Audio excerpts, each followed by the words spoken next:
वो लोगों की मार से अपनी जान बचाकर भाग गई थी, इसलिए वो अब इंसानी लोगों की नजरों में नहीं पड़ना चाहती थी।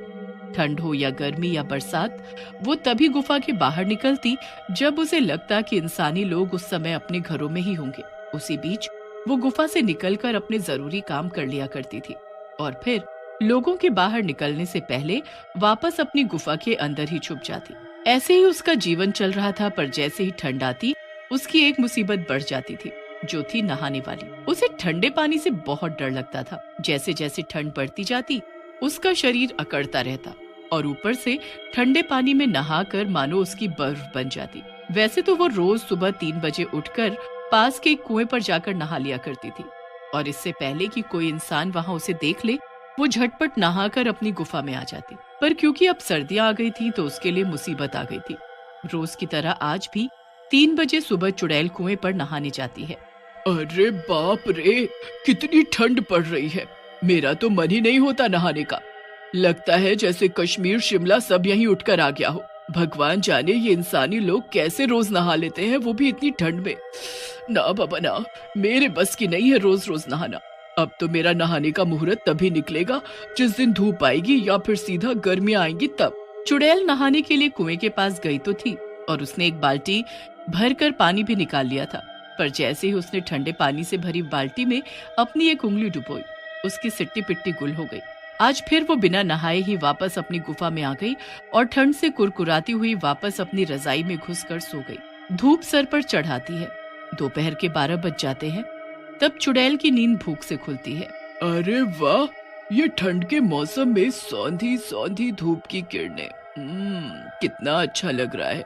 काश की सुबह नहाने के वक्त भी धूप ऐसी ही रहा करे, पर ये तो हो ही नहीं सकता ना, क्योंकि सूरज तो अपने समय से ही निकलेगा और इस समय मैं बाहर जा नहीं सकती। ऊपर से भूख भी बहुत लग रही है। चलो कुछ खा लेती हूँ पहले। फिर चुड़ैल कुछ फल खाकर अपनी भूख शांत करती है और रात होने का इंतजार करने लगती है। क्या करूँ, मैं तो बोर होने लगी हूँ। रोज के रोज पूरा दिन गुफा में घुसे रहो। अब तो जब रात होगी और लोग अपने अपने घरों में सो रहे होंगे तभी मेरा बाहर जाना हो सकता है। इधर चिंटू की मम्मी चिंटू को 1 घंटे से आवाज लगा रही थी। अरे चिंटू, कब से पानी गर्म हो रहा है, आके नहा ले अब तो, या पूरा हफ्ता ऐसे ही निकालना है बिना नहाए। भगवान जाने कौन से ऐसे कर्म किए थे मैंने जो ऐसी निकम्मी औलाद मिली मुझे। अरे मम्मी, क्यों चीख रही हो? अभी 5 दिन ही तो हुए हैं बिना नहाए हुए। संडे तो नहीं आया ना वापस? नहा लूंगा मैं हफ्ता पूरा होने से पहले। इतना कहकर वो वापस अपने कमरे में रजाई में घुसकर फोन चलाने लगता है। फिर रात को, चलो अब तो 11 बज ही गए हैं। वैसे भी ठंड में इतनी देर कौन बाहर रहेगा अपनी कुल्फी जमाने को। चल के अब थोड़ा बाहर का नजारा देखा जाए। भूख भी तो मिटानी है अपनी, वरना फिर कल पूरा दिन गुफा में रहना पड़ेगा और वही फल घास फूस खाकर गुजर बसर करना पड़ेगा। छुपती छुपाती लोगों की नजरों से चुड़ैल सुनसान सड़क पर शिकार का इंतजार करने लगती है। वो देखती है कि एक साइकिल पर कोई जा रहा होता है। सर काला खटिया जाड़ा लगे, सर काला खटिया जाड़ा लगे, जाड़े में बलमा प्यारा लगे। हाय हाय, सर काला खटिया जाड़ा लगे। तभी चुड़ैल उसके सामने आ जाती है। ओहो, खटिया सरकानी है। चल आजा सरकाते हैं खटिया दोनों साथ में। और कहकर वो साइकिल वाले के चीथड़े चीथड़े कर देती है और उसका सारा खून पी जाती है और उसका मांस खाकर अपनी भूख मिटाती है।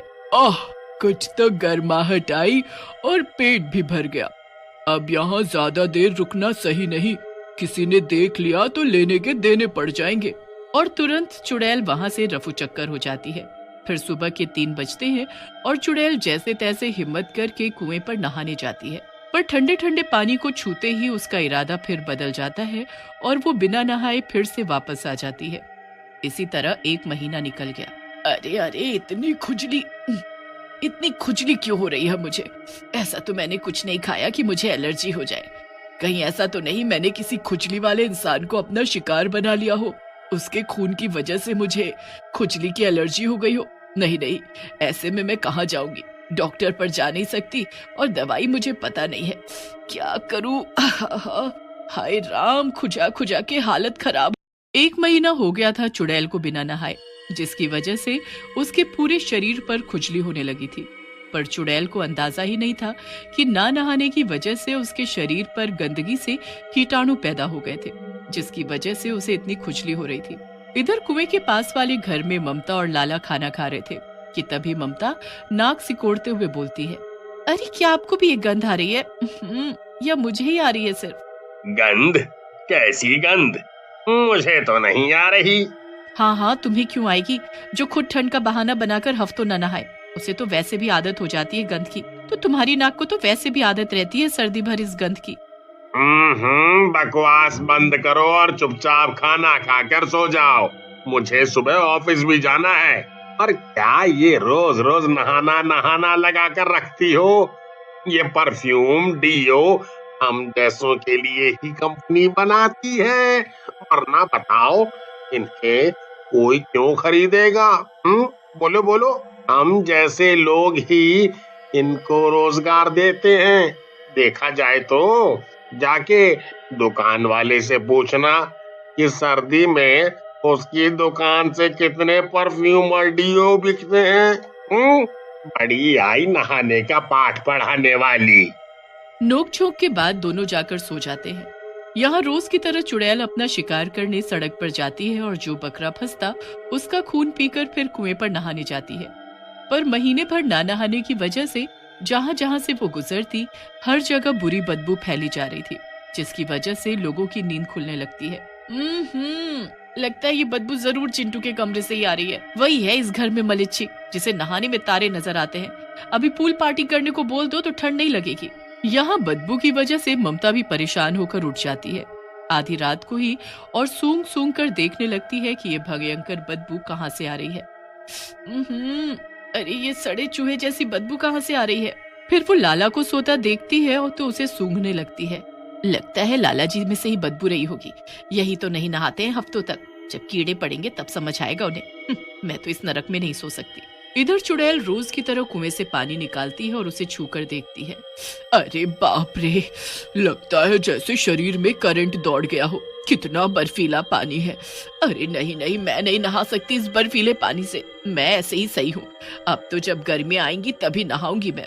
और वो फिर से बिना नहाए ही वापस आ जाती है। अरे मरी रे मरी, क्या करूँ, कहाँ जाऊँ? इस खुजली से कैसे छुटकारा पाऊँ? न ठीक से सो पाती हूँ, न शिकार खा पाती हूँ। दोनों हाथ तो खुजाने में व्यस्त रहते हैं मेरे। क्या करूँ मैं, क्या करूँ? बेहाल परेशान चुड़ैल गुफा में ही लौटती पोटती रहती है कि तभी उसे कुएं के पास से किसी की आवाज सुनाई देती है।